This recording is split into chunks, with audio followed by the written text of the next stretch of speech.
show. Listen, we talk a lot about problems with the climate crisis, that is, but our next guest says it is now time to talk about solutions. In his new book, The Future is Now, Solving the Climate Crisis with Today's Technologies, he breaks down how we can stop relying on fossil fuels once and for all. Science journalist Bob McDonald joins us in studio. Hi, Bob. Welcome to the show. Hello. Thank you so much. Thank you for having me. Thank you for having me. Bob, congratulations on the book. Now, you've been reporting on the environment since the 1970s. Longer than you've been alive, probably. Well, I mean, take the compliment. Yeah, I'm going to take it. I feel like that must be some pretty depressing work at times, and yet this book is really optimistic. So why is that, and can you pass some of that optimism on to us, please? Well, I was getting down about it, too, because all the environmental stories that you do are all bad news, and I don't want to minimize the seriousness of that. It is serious. But I thought, okay, so what are we going to do now? How do we get on?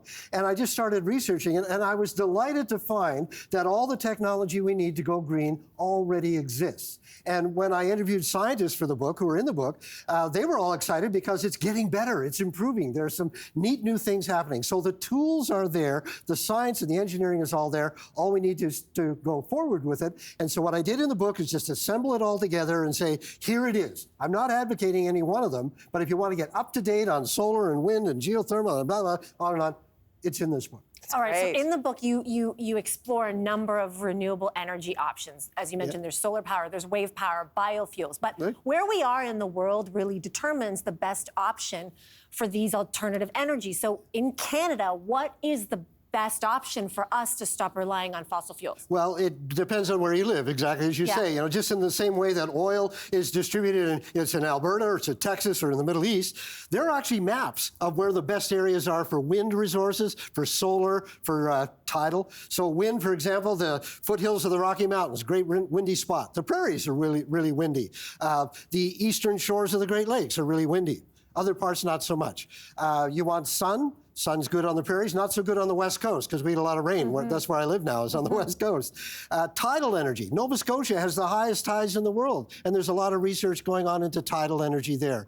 And that's the future. Your energy is going to come from a lot of different sources, not just one, including your own home.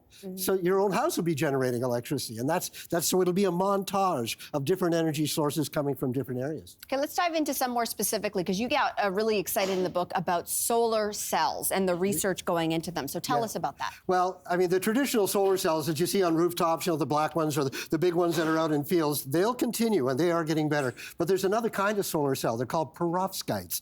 And these can be printed into really thin layers, so thin that you can actually see through them. So you can use them as coatings to tint windows. Now, you think about all the windows that we have in our tall buildings in our cities, all those skyscrapers that are facing south. That's a huge area. And these windows can be solar. They can be solar, but you can still see through them. And there's also an idea, this is the one I really like, solar paint. Solar paint. So just paint your house and it'll be solar. Or if you paint the inside walls with perovskites, when you turn on the lights, some of that light is going to hit the walls and it'll be turned back into electricity. No. Recycling light. Oh my God. Recycling light. Isn't that amazing. Very cool. So I think it's really neat. So watch out for perovskite. So solar energy is going to be incorporated into buildings. You won't even know it's there. It's going to just become part of the architecture. Exciting. I find that exciting. I mean, in the book, you talk about even if we do fall back on solar or wind power, they wouldn't be enough to provide electricity that we need. They also depend on the weather as you're in certain areas, which isn't always reliable. So what is the best way around that? Well, diversifying?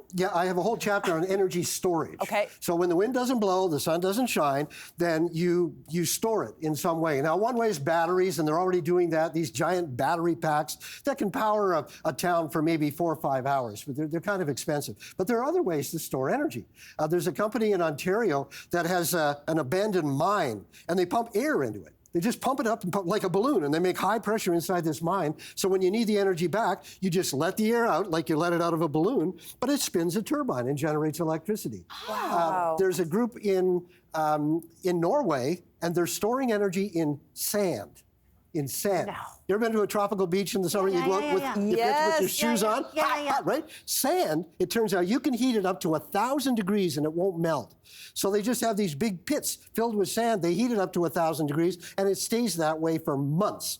They're heating their homes over their dark winters like we have on hot sand. So you can store it underground in the sand. That's wild. And there's another crazy one. It's called gravity. You can store energy in gravity, and it's a big tower of huge concrete blocks. And you lift them up when you have energy. When you need energy, there are these cranes that pick the blocks up and let them slowly fall. And as they fall, there's a pulley on the crane that's spinning around as it goes down, generating electricity.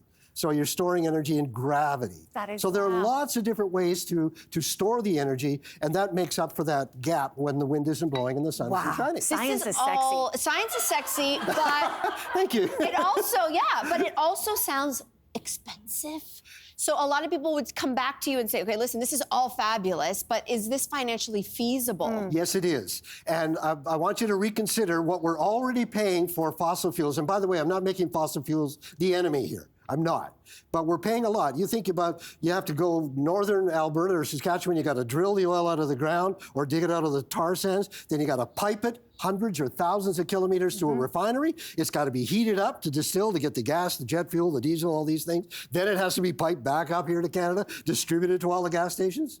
That's a lot of energy and a lot of cost to do that. Solar, yep, it costs money to make solar panels or wind turbines or whatever. But once you make them, they're good for 30 years. They just sit there. They're taking the free energy. Whereas fossil fuels, we're burning them all the time. We have to keep producing them. So, yeah, there might be some upfront costs. Every form of energy has a cost. But you got to look at the long term. When are you going to get that back from the free energy of the sun? When's that going to pay for itself? And it usually works out to less than 10 years.